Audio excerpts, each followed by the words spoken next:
បាទប្រិមត្តនេះគឺជាសកម្មភាពទាំងស្រុងនៃគណៈជាការឯកភាពខណ្ឌ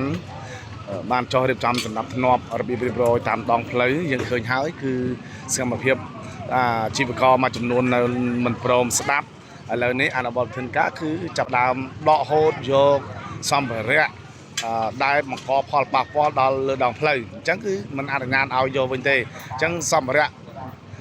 ដែលបានធ្វើឲ្យប៉ះពាល់ដល់សណ្ដាប់ធ្នាប់លើដងផ្លូវគឺអាជ្ញាធរខណ្ឌទួលគោកបានធ្វើការដកហូតយកគឺมัน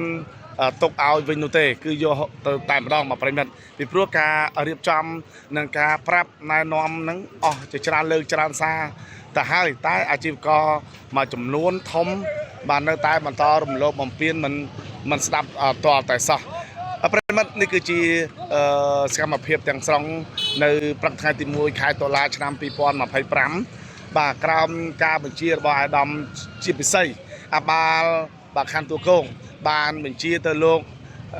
អាបារងសឹមសប្លង់ចុះរៀបចំសម្ដាប់ធ្នាប់នៅបាទជុំវិញផ្សារនេះមាសផ្សារដើមកោ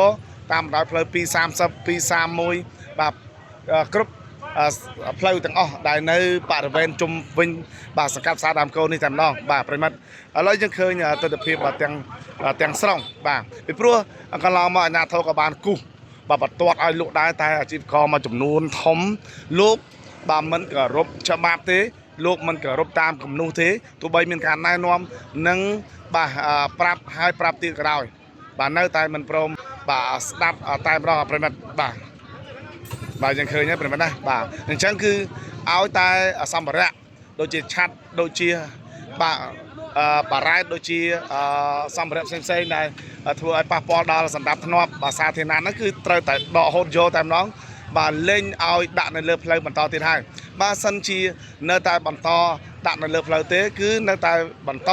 អនុវត្តវិធានការច្បាប់ដដែលទេបាទប្រិមិត្តយើងឃើញហើយសកម្មភាពទាំងស្រុងបាទនេះគឺជារូបភាពបាទនៅព្រឹកថ្ងៃទីបាទ1 ខែតុលាឆ្នាំ2025ចុះរៀបចំសម្ដាប់ធ្នាប់បាទនៅលើផ្លូវ336សង្កាត់ផ្សារដើមកោបាទខណ្ឌទួលគោករាជធានីភ្នំពេញផងដែរបាទយើងឃើញទស្សនវិជ្ជានេះបាទ